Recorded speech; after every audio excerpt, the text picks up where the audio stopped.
الحمد للہ وکفا وسلام علی عبادہ الذین اصطفیٰ اما بعد۔ محترم سامعین، حضرت عمر رضی اللہ تعالیٰ عنہ کا ایمان اور اسلام۔ حضرت عمر رضی اللہ عنہ وہ شخص ہے کہ جن کا نام بہت مشہور ہے اور جن کے ایمان کی وجہ سے آج تک لوگوں کے دل میں خوف ہے۔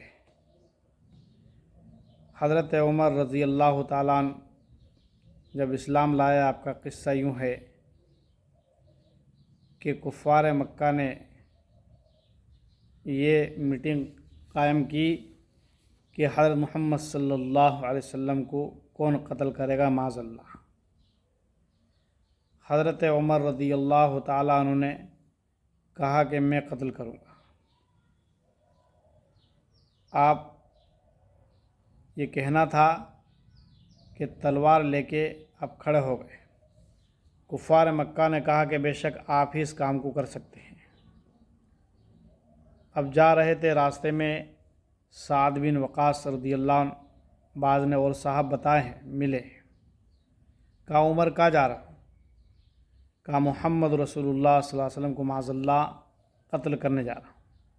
سعد بن وقاص نے کہا کہ بنو ہاشم، بنو زہرہ سے جو عبد المطلب کے قبیلے ہیں، کیسے غافل ہو گئے ہو، بدل میں تم کو قتل کر دیں گے۔ کہا کہ معلوم ہوتا ہے تم بھی بددین ہو گئے ہو۔ جو شخص دین قبول کرتا اس کو پہلے کے لوگ بددین بولتے تھے، حالانکہ خود بددین ہوتے تھے۔ یہ کہہ کر حضرت عمر رضی اللہ عنہ تلوار سوتی اور سعد بن وقاص رضی اللہ عنہ نے بھی اپنی تلوار کو نکال لیا۔ تلوار چلنے کو تھی کہ سعد بن وقاص رضی اللہ عنہ نے کہا پہلے اپنے گھر کی تو خبر لو، تمہاری بہن اور بہن بھائی بھی مسلمان ہو گئے، بس یہ سننا تھا کہ بہن کے گھر کی طرف بڑھے۔ وہاں پہنچ کر دیکھا کہ دروازہ بند ہے۔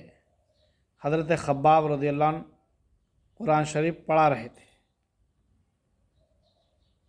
دروازہ بجایا، آواز دی، ہمشیرہ نے دروازہ کھولا اور خباب رضی اللہ عنہ آواز سن کر چھپ گئے۔ جیسے ہی ہمشیرہ نے دروازہ کھولا، ہاتھ میں کوئی چیز تھی، بہن کے سر میں ماری، جس سے خون بہنے لگا۔ پھر اندر پہنچے۔ اندر پہنچنے کے بعد بہنوئی سے کہا کیا تم نے دوسرا دن اختیار کر لیا ہے، بد دین ہو گئے ہو؟ انہوں نے کہا کہ اگر دوسرا دن حق ہو تب، بس یہ سننا تھا، بگڑ گئے۔ بہنوئی کو داڑھی پکڑ کر کھینچا اور زمین پر گرا دیا اور خوب مارا۔ بہن نے چھڑانے کی کوشش کی تو ایک تماچا زور سے مارا، جس سے بہن کے منہ سے خون بہنے لگا۔ مار پیٹ کے جوش سے اور بہن کے خون بہنے سے شرم آ رہی تھی، اور صحیفہ جو جلدی میں باہر رہ گیا تھا، جس پہ قرآن کی آیت لکھی ہوئی تھی، اس کو دیکھا، کہا یہ کیا چیز ہے؟ اس کو پڑھنے کی کوشش کی، بہن نے منع کر دیا کہ تم بے غسل ہو، ناپاک ہو، اور تمہارا وضو نہیں ہے، تم نہیں پڑھ سکتے ہو۔ بار بار اصرار کیا لیکن بہن نے منع کر دیا۔ آخر حضرت عمر رضی اللہ عنہ نے غسل کیا اور پھر اس کو پڑھا، جس پر سورہ طٰ لکھی ہوئی تھی، طٰ ما انزلنا علیک القرآن لتشقی۔ بس یہ پڑھنا تھا، اور جیسے ہی لا الہ الا انا فاعبدنی واقیم الصلاۃ للذکر پر پہنچے، حالت بدل گئی۔ کہنے لگے محمد صلی اللہ علیہ وسلم کے پاس مجھے بھی لے کر چلو، میں بھی اسلام قبول کروں۔ حضرت خباب رضی اللہ عنہ جو اس وقت چھپے ہوئے تھے، باہر نکلے کہ عمر تمہیں خوشخبری ہو، اللہ کے نبی صلی اللہ علیہ وسلم نے کل رات، یعنی جمعرات کی رات میں تمہارے لیے اور ابو جہل کے لیے دعا کی تھی، اللہ تعالیٰ ابو جہل عمر میں سے جو آپ کو پسند ہے اسے اسلام کو قوت عطا فرما۔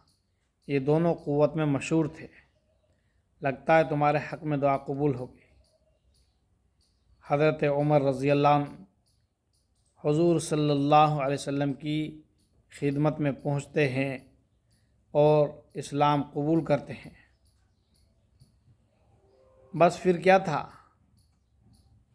جو عمر اسلام کے چراغ کو گل کرنے گئے تھے، جو عمر محمد صلی اللہ علیہ وسلم کو معاذ اللہ ختم کرنے کے لیے گئے تھے، وہ عمر محمد صلی اللہ علیہ وسلم پر فدا ہو گئے۔ عبداللہ ابن مسعود رضی اللہ عنہ فرماتے ہیں کہ حضرت عمر رضی اللہ عنہ کا اسلام مسلمانوں کی فتح ہے اور آپ کی ہجرت مسلمانوں کی مدد ہے اور آپ کی خلافت رحمت ہے۔ حضرت عمر رضی اللہ عنہ کے اسلام سے یہ فائدہ ہوا کہ مسجد حرام میں کھلے ہوئے نماز پڑھنے لگے اور کفار مکہ اور زیادہ جوش میں آئے اور میٹنگیں کی، جلسے جلوس کیے، کیونکہ مکہ نہیں بلکہ پورا عرب دشمن تھا، لیکن اللہ تعالی نے حضرت عمر رضی اللہ عنہ کو اسلام دیا، ایمان کی دولت عطا فرمائی، جس سے آپ مسلمان کھلے عام نماز پڑھنے لگے۔ اللہ عمل کی توفیق